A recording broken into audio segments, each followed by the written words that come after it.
ఒక తల్లి, ఇద్దరు పసిపిల్లలు అర్ధరాత్రి గాఢ నిద్రలో ఉండగానే మాయమయ్యారు.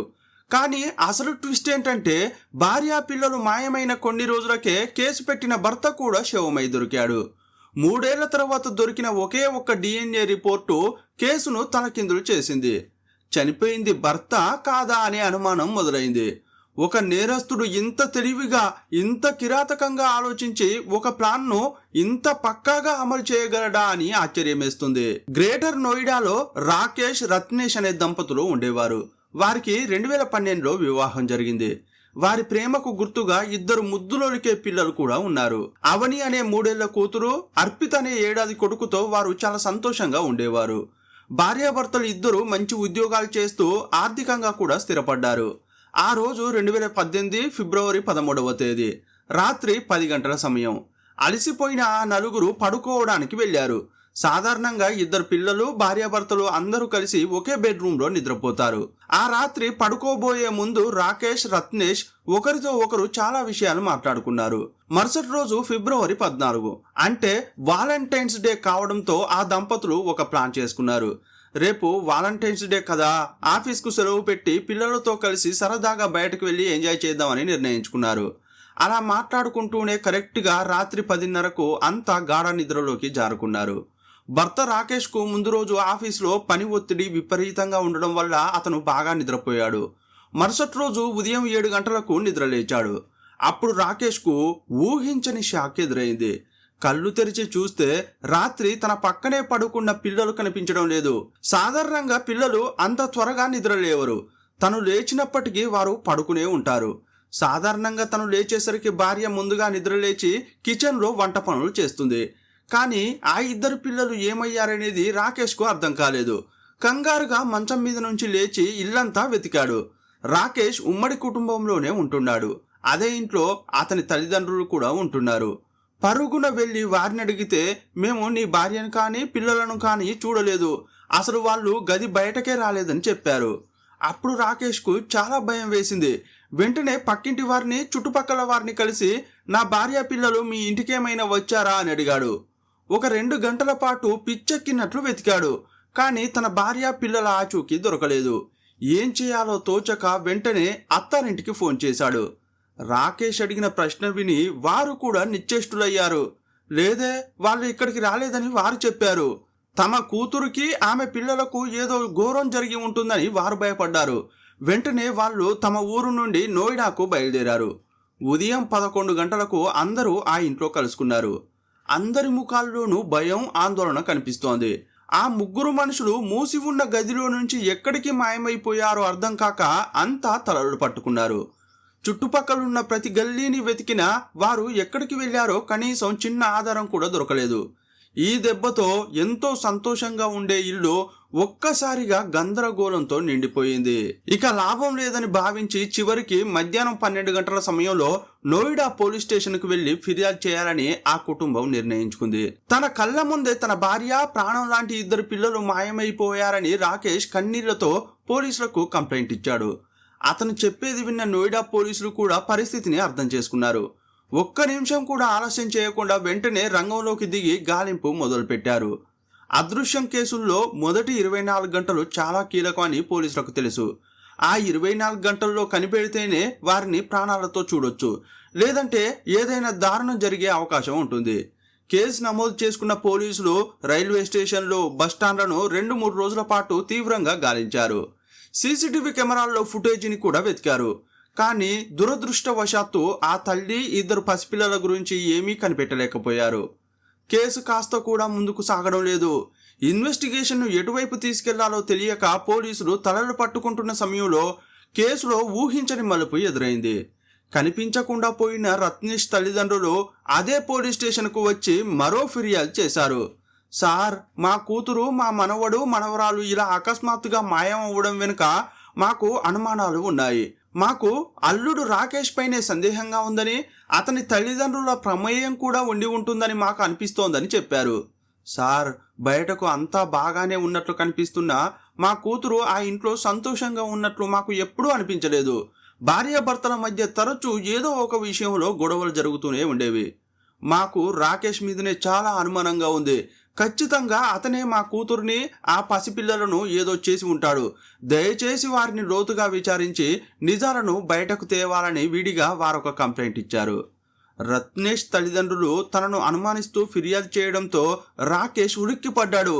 వెంటనే పోలీసులు రాకేష్ ఇంటికి వెళ్లారు. అక్కడ రాకేష్తో పాటు అతని తల్లిదండ్రులు, 2 సోదరులు కూడా ఉన్నారు. పోలీసులు వారందరినీ విచారించడం మొదలుపెట్టారు. అప్పుడు ఆ కుటుంబం మొత్తం ఏం చెప్పిందంటే, సార్, వారు మా మీద చేస్తున్న ఆరోపణల్లో రవ్వంతా కూడా నిజం లేదని ఏడవడం మొదలుపెట్టింది. ఇక రాకేష్ ఏమన్నాడంటే, సార్, నా ప్రాణం లాంటి భార్య పిల్లలు కనిపించకుండా పోయారని నేను ఇప్పటికే పుట్టెడు దుఃఖంలో ఉన్నాను.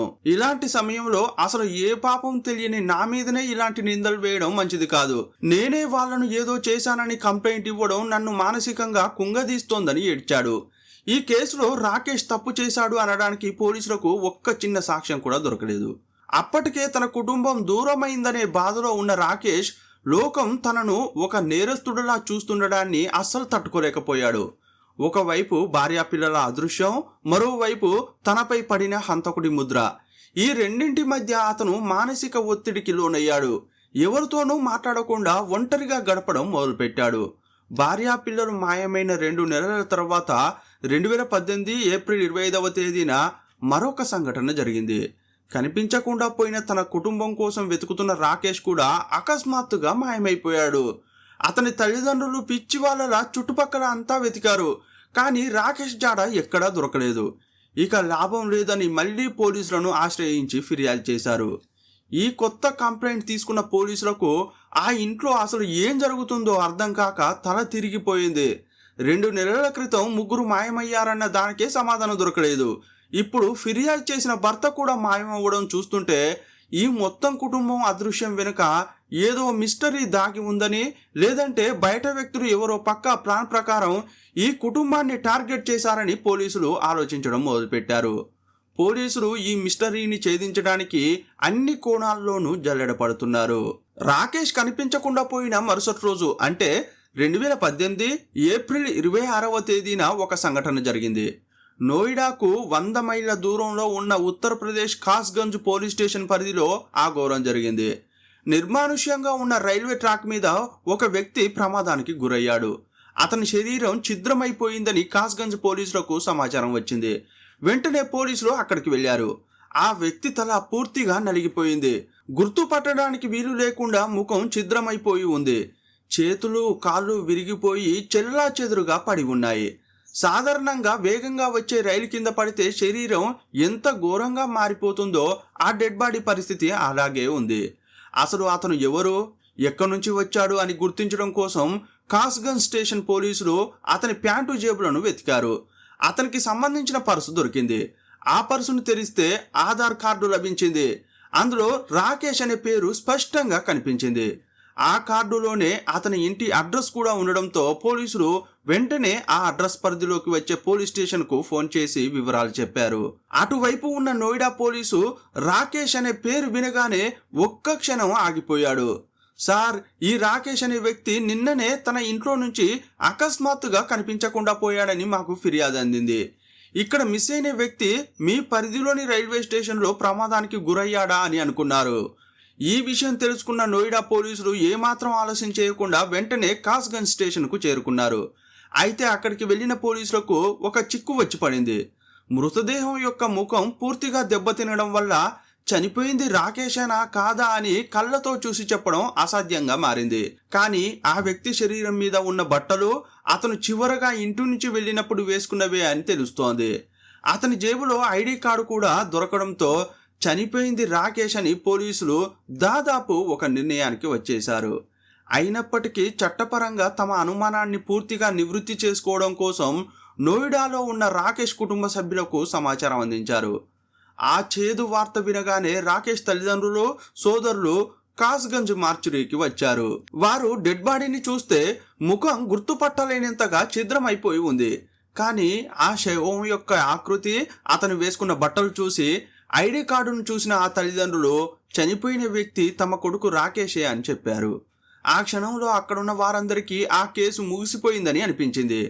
కానీ అసలు కథ ఇప్పుడే మొదలవ్వబోతోందని ఎవ్వరూ ఊహించలేదు. రాకేష్ను అతని కుటుంబ సభ్యులు గుర్తుపట్టినప్పటికీ పోలీసులు మాత్రం ఆ విషయాన్ని కేవలం కంటి చూపుతో తేల్చిపారేయకూడదు, సైంటిఫిక్ పద్ధతిలో నిరూపించాలనే ఉద్దేశంతో ఆ ఛిద్రమైన మృతదేహం నుండి నమూనాలు సేకరించారు. DNA టెస్టు కోసం ల్యాబ్కు పంపారు. ఆ తర్వాత తలలేని గుర్తుపట్టలేని ఆ బీభత్సమైన మృతదేహాన్ని రాకేష్ కుటుంబానికి అప్పగించారు. కొన్నాళ్ల తర్వాత ల్యాబ్ నుండి DNA రిపోర్టు వచ్చింది. ఆ రిపోర్టు చూడగానే పోలీసులు ఒక అంచనాకు వచ్చేశారు. చనిపోయింది రాకేష్ అనే నిర్ధారణ అయిపోయిందని ఫైల్ మీద కేస్ క్లోజ్డ్ అని రాసి పక్కన పడేశారు. కానీ అక్కడే ఒక పెద్ద ప్రశ్న మిగిలిపోయింది. రాకేష్ మరణమే సంభవిస్తే మరి అతని భార్య, ఆ ఇద్దరు పసిపిల్లలు ఏమయ్యారు అనే ప్రశ్నకు మాత్రం సమాధానం దొరకని మిస్టరీలాగే ఉండిపోయింది. నిజానికి ఈ కేసు ప్రారంభంలో భార్యా పిల్లల అదృశ్యం గురించి పోలీసులు ఒక వారం రోజుల పాటు ఏదో మొక్కుబడిగా వెతికారు.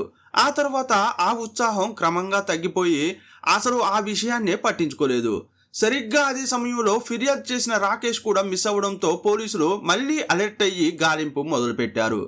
కానీ ఎప్పుడైతే రైల్వే ట్రాక్ మీద రాకేష్ చనిపోయాడని నమ్మారో అప్పటితో ఆ కేసు ముగిసిందని పోలీసులు భావించారు. మహిళను, పిల్లలను వెతకడం ఆపేశారు. అలా రోజులు వారాలయ్యాయి, వారాలు నెలలయ్యాయి. చివరికి నెలలు కాస్త ఏళ్లుగా గడిచిపోయాయి.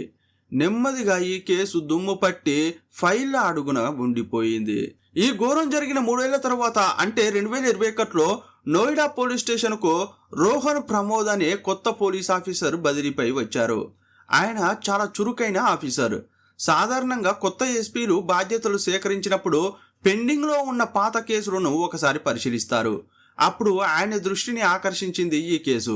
ఈ కేసును చదువుతున్న కొద్దీ ఎస్పీకి ఇందులో ఏదో పెద్ద మర్మం దాగుందని అనిపించింది. తల్లి పిల్లల కేసుతో పాటు రాకేష్ కేసు కూడా క్షుణ్ణంగా పరిశీలించారు. రాకేష్ ఫైల్లో ఉన్న ఆ పాత DNA రిపోర్టును ఆయన చదివారు. ముఖం పూర్తిగా నలిగిపోయిన స్థితిలో దొరికిన ఆ శవం నుండి రక్తం తీసి రాకేష్ తండ్రి DNAతో పోల్చి చూసిన రిపోర్ట్ అది. ఆ రిపోర్టులోని అంకెలను చూడగానే ఎస్పీ ఒక్కసారిగా షాక్ అయ్యారు. ఎందుకంటే ఆ రిపోర్టు రాకేష్ చనిపోయాడని చెప్పడం లేదు. ఆ రైల్వే ట్రాక్ మీద దొరికిన మృతదేహం రాకేష్ది కావడానికి అస్సలు అవకాశం లేదని అక్కడ స్పష్టంగా ఉంది. సాధారణంగా DNA రిపోర్ట్ అనేది అవును లేదా కాదు అని తేల్చి చెప్పదు. అది ఇద్దరు వ్యక్తుల మధ్య జన్యుపరమైన పోలిక ఎంత శాతం ఉందో చూపిస్తుంది. నిజానికి 3 ఏళ్ల క్రితం ఆ రిపోర్టును చూసిన పోలీసులు ఎంత నిర్లక్ష్యంగా వ్యవహరించారంటే ఆ పర్సంటేజ్ కేవలం 20% నుండి 30% మాత్రమే ఉందని కూడా గమనించలేదు. సాధారణంగా అది తండ్రి కొడుకుల సంబంధమే అయితే ఆ మ్యాచింగ్ 99% ఉండాలి. కానీ పాత పోలీసులు ఆ తక్కువ పర్సంటేజ్ని చూసి ఏదో కొంచెం మ్యాచ్ అయింది కదా, అది చాలులే అనుకున్నట్లున్నారు. కేసును వదిలించుకోవాలనే తొందరలో దాన్ని రాకేష్ మరణంగా ధృవీకరించేశారు. కానీ కొత్త ఎస్పీ ప్రమోద్కు మాత్రం నిప్పు లాంటి నిజం అర్థమైపోయింది. రైల్వే ట్రాక్ మీద దొరికిన ఆ శరీరం రాకేష్ది ఎంత మాత్రం కాదని అనుకున్నారు. మరి రాకేష్ ఎక్కడున్నాడు అనే అనుమానం ఆయనలో కలిగింది. వెంటనే రాకేష్ ఇంటికి బయలుదేరారు. రాకేష్ తల్లిదండ్రులను కలిసి 3 ఏళ్ల క్రితం ఆ రైల్వే ట్రాక్ మీద దొరికిన శవం మీ కొడుకుదేనా, మీరు ఖచ్చితంగా ఎలా చెప్పగలిగారు అని అడిగారు. ఆ తల్లిదండ్రులు కన్నీళ్లు పెట్టుకుంటూ, సార్, ఆ శవం మా కొడుకు రాకేష్దే అని మేము ఖచ్చితంగా చెప్పగలం. ఎందుకంటే వాడు ఆ రోజు ఇంటి నుండి వెళ్ళేటప్పుడు ఏ బట్టలనైతే వేసుకున్నాడో సరిగ్గా అవే బట్టలతో ఆ మృతదేహం దొరికింది. అంతకంటే పెద్ద సాక్ష్యం ఏంటంటే వాడి ప్యాంటు జేబులో ఆధార్ కార్డు కూడా ఉంది. ఇంతకంటే ఇంకేం సాక్ష్యం కావాలి అని వారు అడిగారు. కానీ ఆ ఎస్పీ ఆ రిపోర్టును వారి ముందు ఉంచారు. మీరు చెప్పేది నిజమే కావచ్చు, కానీ ఈ DNA రిపోర్టు ఏం చెబుతోందో తెలుసా? ఆ రైల్వే ట్రాక్ మీద దొరికిన శవం మీ కొడుకు రాకేష్ది కాదని పక్కాగా చెబుతోందని అన్నాడు. ఆ మాట వినగానే కుటుంబ సభ్యులు ఒక్కసారిగా నూరెళ్ళబెట్టారు. ఇంతకీ రైల్వే ట్రాక్ మీద దొరికిన ఆ శవం రాకేష్ది కాకపోతే మరి అతను ఎక్కడికి వెళ్ళాడు? అతను నిజంగానే ఈ ప్రపంచంలో ఎక్కడో ఒక చోట ప్రాణాలతో ఉన్నాడా, లేక అతనికి మరేదైనా ప్రమాదం జరిగిందా? రాకేష్ కంటే ముందే ఆ ఇంట్లో నిద్రపోతూనే మాయమైపోయిన అతని భార్యకు, ఆ పసిపిల్లలకు ఏమైంది? ఇలాంటి ఊహకందని ఎన్నో మలుపులు ఉన్న ఈ వింతైన క్రైమ్ కేసు గురించి ఈ వీడియోలో వివరంగా తెలుసుకుందాం. మీరు చూస్తున్నది తెలుగు మిస్టరీ. నేను మీ ప్రభాకర్.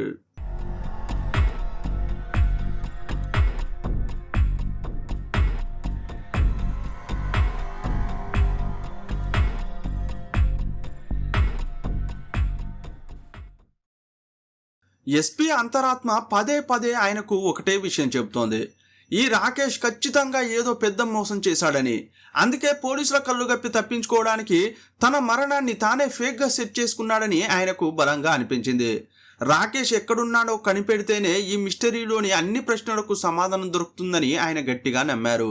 అందుకే ఆయన రాకేష్ ఫోటోలను కేవలం నోయిడాలనే కాకుండా పక్కనే ఉన్న హర్యానా వంటి పొరుగు రాష్ట్రాలకు కూడా పంపించారు. ఇలాంటి పోలికలు ఉన్న వ్యక్తి ఎక్కడైనా కనిపిస్తే ఒక్క క్షణం కూడా ఆలస్యం చేయకుండా వెంటనే మాకు సమాచారం ఇవ్వండి అని అక్కడి పోలీసులను కోరారు. ఒకరోజు ఎస్పీ ప్రమోద్కు యూపీలోని కాస్గంజ్ పోలీస్ స్టేషన్ నుండి కాల్ వచ్చింది. విచిత్రం ఏంటంటే సరిగ్గా ఇదే ఊరిలో గతంలో రాకేష్ పేరుతో ఒక శవం దొరికింది. అక్కడి పోలీస్ ఆఫీసర్ ఫోన్ చేసి చాలా నమ్మకంగా ఏం చెప్పాడంటే, సార్, మీరు వెతుకుతున్న రాకేష్ పోలికలతో సరిగ్గా సరిపోయే ఒక వ్యక్తి ఇక్కడ తిరుగుతున్నాడు. అతను దిలీప్ కుమార్ అనే పేరుతో చలామణి అవుతున్నాడు. 99% అతనే అని నేను ఖచ్చితంగా చెప్పగలను. మీరు పంపిన ఫోటోకు అతని ముఖానికి చిన్న చిన్న మార్పులు ఉన్నాయి, కానీ తరచి చూస్తే అతనే రాకేష్ అని అనిపిస్తోందని చెప్పాడు. వెంటనే ఎస్పీ ప్రమోద్ ఒక బృందాన్ని యూపీలోని ఆ ఊరికి పంపించాడు. అక్కడ ఒక రోజంతా మఫ్టీలో ఉండి దిలీప్ కుమార్ అనే వ్యక్తిని పోలీసులు నిశితంగా గమనించారు. సివిల్ డ్రెస్లో ఉండి 24 గంటలు అతని ఇంటి బయటే నిఘా పెట్టారు. అతను ఎక్కడెక్కడికి వెళ్తున్నాడు, ఎవరెవరిని కలుస్తున్నాడు అని క్షుణ్ణంగా చూశాక దిలీప్ కుమార్ పేరుతో దాక్కుని లోకాన్ని మోసం చేస్తున్నది రాకేష్ అని వారికి నమ్మకం కలిగింది. చివరకు పోలీసులు పక్కా ప్లాన్ వేసి అతన్ని అరెస్ట్ చేసి నేరుగా నోయిడా పోలీస్ స్టేషన్కు విచారణ కోసం తీసుకువచ్చారు. స్టేషన్లో మొదట అతను చాలా ధీమాగా మాట్లాడాడు. నేను దిలీప్ కుమార్ని, నాకు రాకేష్ ఎవరో తెలీదు, నన్ను ఎందుకు పట్టుకొచ్చారు అని పోలీసులనే ఎదురు ప్రశ్నించాడు. కానీ పోలీసులు తమదైన శైలిలో గట్టిగా విచారించేసరికి ఇక తప్పించుకోలేనని అర్థమై తానే రాకేష్ అని అసలు నిజాన్ని ఒప్పుకున్నాడు. అతని ముఖంలో కొన్ని మార్పులు ఉండడం గురించి పోలీసులు నిలదీయగా పోలీసుల నుంచి తప్పించుకోవడానికే ప్లాస్టిక్ సర్జరీ కూడా చేయించుకున్నానని చెప్పి అందరినీ విస్తుపోయేలా చేశాడు. దిలీప్ కుమార్ ముసుగులో ఉన్న రాకేష్ను పోలీసులు అరెస్ట్ చేశారు. కానీ పోలీసులకు ఇప్పుడు అసలైన సమాధానాలు కావాలి. మరి రైల్వే ట్రాక్ మీద రాకేష్ పేరుతో చనిపోయిన ఆ గుర్తు తెలియని వ్యక్తి ఎవరు? అలాగే రాకేష్ భార్యకు, ఆ పసిపిల్లలకు ఏమైంది? వీటన్నింటికి రాకేష్ దగ్గరే సమాధానం ఉందని పోలీసులకు అర్థమైపోయింది. పోలీసుల ఎంక్వైరీలో రాకేష్ ఒక్కొక్కటిగా భయంకరమైన నిజాలు చెప్పడం మొదలుపెట్టాడు. అతను చెబుతున్న మాటలు విని పోలీసులు ఒక నిమిషం పాటు స్తంభించిపోయారు. ఒక మనిషి తనను నమ్ముకున్న భార్యకు, కన్న బిడ్డలకు ఇంతటి ఘోరమైన ద్రోహం చేస్తాడా అని నివ్వెరపోయారు. రాకేష్ అలియాస్ దిలీప్ కుమార్ విచారణలో వెల్లడించిన నిజాలు వింటుంటే ఎవ్వరికైనా ఒళ్ళు గగుర్పాటుకు గురవ్వాల్సిందే. రాకేష్కు రత్నేష్ అనే అమ్మాయితో పెళ్లి చేయాలని రాకేష్ పేరెంట్స్, పెద్దలు సంబంధం కుదిర్చారు. కానీ ఈ పెళ్లి రాకేష్కు మొదటి నుండి అస్సలు ఇష్టం లేదు. కేవలం కుటుంబ సభ్యుల బలవంతం మీదనే అతను పెళ్లి చేసుకున్నాడు. కానీ అతనికి పెళ్లి మీద కానీ పిల్లలు కనడం మీద కానీ ఆసక్తి లేదు. ఈ రాకేష్ ఒక ఫోరెన్సిక్ ల్యాబ్లో టెక్నీషియన్. సాధారణంగా ఫోరెన్సిక్ ల్యాబ్లో పనిచేసే వారికి నేరాలు ఎలా జరుగుతాయి, పోలీస్ డిపార్ట్మెంటు ఇన్వెస్టిగేషన్ ఎలా చేస్తుంది అనే విషయాలపై పూర్తి అవగాహన ఉంటుంది. అలా ఒకసారి ఫోరెన్సిక్ టీం మరియు పోలీసులు కలిసి ఉత్తరప్రదేశ్లోని కాస్గంజ్లో ఒక అధికారిక ఫంక్షన్ ఏర్పాటు చేశారు. నోయిడా నుండి ఆ కార్యక్రమానికి వెళ్ళినప్పుడు రాకేష్కు రూబీ అనే లేడీ పోలీస్ పరిచయమైంది. ఆ పరిచయం రాకేష్ జీవితంలో ఊహించని మలుపులకు దారితీసింది. రూబీకి పెళ్లి కాలేదు, కానీ రాకేష్కు పెళ్లి అయ్యి 2 పిల్లలున్నారు. అయినా సరే రాకేష్ తన వివాహ విషయాన్ని ఆమె దగ్గర దాచిపెట్టలేదు. అప్పటికి అతనికి పెళ్లి అయింది, ఇంకా పిల్లలు పుట్టలేదు. మొదట ఇద్దరు స్నేహితులుగా మారి ఫోన్ నంబర్లు మార్చుకున్నారు. రోజు గంటల తరబడి మెసేజ్లు చేసుకునేవారు. ఆ క్రమంలో రాకేష్ ఆమెతో, నాకు పెళ్లి అయింది నిజమే, కానీ నా భార్యతో నేను అస్సలు సంతోషంగా లేను, మా మధ్య ఎప్పుడూ గొడవలే జరుగుతుంటాయని చెప్పేవాడు. అలా వారి స్నేహం నెమ్మదిగా గాఢమైన ప్రేమగా మారిపోయింది. సరిగ్గా ఇదే సమయంలో రాకేష్కు మొదట కూతురు పుట్టింది. ఈ విషయం తెలిసి రూబీకి చాలా కోపం వచ్చింది. నీ భార్యతో అసలు సంతోషంగా లేనని అన్నావు, మరి పాప ఎలా పుట్టింది అని నిలదీసింది. దానికి రాకేష్ ఏమన్నాడంటే చాలా తెలివిగా, ఒక రాత్రి అనుకోకుండా పొరపాటు జరిగిపోయింది, అందువల్ల నన్ను క్షమించు అని ఆమెను మాయ మాటలతో నమ్మించాడు. అందువల్ల రాకేష్ తన భార్యను వదిలేసి ఎప్పటికైనా తన దగ్గరకు వస్తాడని రూబీ ఆశగా ఎదురుచూసింది. కానీ ఏడాది తిరగక ముందే రాకేష్కు రెండోసారి కొడుకు పుట్టాడు. దీంతో రూబీకి చాలా కోపం వచ్చింది. రేయ్, నువ్వు ఒకవైపు నన్ను ప్రేమిస్తున్నానని చెబుతున్నావు, మరోవైపు నీ భార్యతో హాయిగా కాపురం చేస్తూ పిల్లల్ని కంటున్నావు. అసలు నీ ఉద్దేశం ఏంటి? నన్ను వాడుకుంటున్నావా అని పెద్ద గొడవ చేసింది. చివరికి 2 ఆప్షన్లు ఇచ్చింది. ఒకటేంటంటే నీ భార్య పిల్లలతో కలిసి హాయిగా ఉండు, లేదంటే నీ భార్యకు విడాకులు ఇచ్చి నా దగ్గరికి వచ్చేయి. ఇందులో ఏదో ఒకటి తేల్చుకో అని చెప్పింది. అప్పుడు రాకేష్ ఏం చేయాలా అని చాలా రోజులు ఆలోచించాడు. తనకి కుటుంబం కావాలా లేక తన ప్రియురాలు కావాలా అని మెదడుకు పని చెప్పాడు. చివరకు భార్యా పిల్లల కంటే ప్రియురాలు రూబీనే కావాలని నిర్ణయించుకున్నాడు. కానీ భార్యా పిల్లలను వదిలించుకోవడం ఎలా అని ఆలోచిస్తుంటే అతనికి విడాకులు అనే పద్ధతి చాలా పెద్ద రిస్క్లా అనిపించింది. విడాకులు తీసుకుంటే భార్య గొడవ చేస్తుంది, అత్తామామలు అడ్డుపడతారు, పైగా నెల నెల భరణం ఇవ్వాలి. ఇవన్నీ తలనొప్పి వ్యవహారాలు అని అనుకున్నాడు. అందుకే వాళ్ళని శాశ్వతంగా లోకం నుండి వదిలించుకోవాలని నిర్ణయం తీసుకున్నాడు. వాళ్ళు చనిపోతే ఒక 2-3 నెలలు అందరి ముందు బాగా ఏడ్చినట్లు నటించి ఆ తర్వాత నెమ్మదిగా ప్రియురాల్ని పెళ్లి చేసుకుంటే ఎవరికీ అనుమానం రాదని ప్లాన్ వేసుకున్నాడు. తను ఫోరెన్సిక్ ల్యాబ్లో ఉండడం వల్ల పోలీసులు ఒక హత్య కేసును ఎలా ఇన్వెస్టిగేషన్ చేస్తారో, సాక్ష్యాలను ఎలా సేకరిస్తారో అతనికి కొట్టిన పిండి.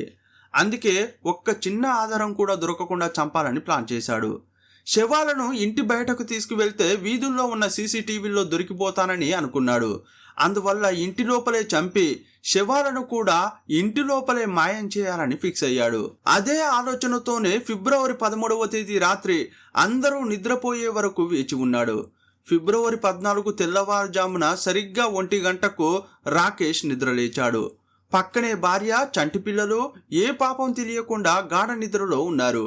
ఆ రాక్షసుడు కనికరం లేకుండా ఒక చేత్తో భార్య నోరును గట్టిగా మూశాడు, మరో చేత్తో ఆమె గొంతును బలంగా నొక్కాడు. అలా 10 నిమిషాల పాటు ఆమెకు ఊపిరాడకుండా చేసేసరికి ఆమె ప్రాణం విడిచింది. ఆ తర్వాత తన రక్తం పంచుకుని పుట్టిన 3 ఏళ్ల కూతుర్ని, ఏడాది కొడుకును కూడా క్రూరమైన పద్ధతిలో గొంతు నొక్కి ఊపిరి తీశాడు. కేవలం ఒకే 1 గంటలో తన కుటుంబాన్ని తన చేజేతులా అంతం చేశాడు. ఇప్పుడు ఆ 3 శవాలను ఏం చేయాలా అని ఆలోచించాడు. బయటకు తీసుకెళ్తే ఎక్కడో ఒక చోట దొరికిపోతాడు. అందుకే తన బెడ్రూమ్లోనే మంచం పక్కకు జరిపి నేల మీద ఒక 4 అడుగుల లోతు గొయ్యి తవ్వాడు. ఎవ్వరికీ అనుమానం రాకుండా ఆ 3 శవాలను అందులో వేసి మట్టితో పూడ్చేశాడు. శవాలను పూడ్చేశాక ఏమీ తెలియనట్లు మళ్ళీ ఆ గొయ్యి మీద మంచం వేసి ఆ శవాలపైనే హాయిగా నిద్రపోయాడు. ఉదయం 7 గంటలకు నిద్రలేచి తన భార్య పిల్లలు అకస్మాత్తుగా కనిపించడం లేదని పెద్ద నాటకం మొదలుపెట్టాడు. ఒకానొక దశలో అందరికీ తన మీద అనుమానం వస్తుందని, ముఖ్యంగా తన భార్య తల్లిదండ్రులు ఖచ్చితంగా పోలీసులకు ఫిర్యాదు చేస్తారని రాకేష్ ముందే ఊహించాడు. అతను ఎంత తెలివైన వాడంటే పోలీసులు తనను విచారించడం మొదలు పెడితే ఏదో ఒక రోజు బెడ్రూమ్లో ఆ మంచం కింద ఉన్న రహస్యాన్ని కనిపెడతారని, అప్పుడు తాను దొరికిపోవడం ఖాయమని అతనికి బాగా తెలుసు. అందుకే తన క్రిమినల్ మైండ్కు పదును పెట్టాడు. నేను ఇప్పుడే వెళ్ళి నా ప్రియురాల్ని పెళ్లి చేసుకుంటే అందరికీ ఇంకా అనుమానం పెరుగుతుంది. అందువల్ల నా మరణాన్ని నేనే ఒక నాటకంలా ఎందుకు సెట్ చేయకూడదు అని అనుకున్నాడు. తాను చనిపోయినట్లు లోకాన్ని నమ్మిస్తే ఇక ఎవరు తన కోసం వెతకరు కదా అనేది అతని ఆలోచన. అతని ప్రియురాలు రూబీ కాస్గంజ్లో పోలీసుగా పనిచేస్తోంది. అదే ఊర్లో రాకేష్కు రాజేంద్ర అనే స్నేహితుడు ఉన్నాడు. ఏప్రిల్ 25వ తేదీన రాకేష్ కాస్గంజ్ వెళ్ళడానికి ముందే రాజేంద్రకు ఫోన్ చేసి చాలా ఆప్యాయంగా మాట్లాడాడు.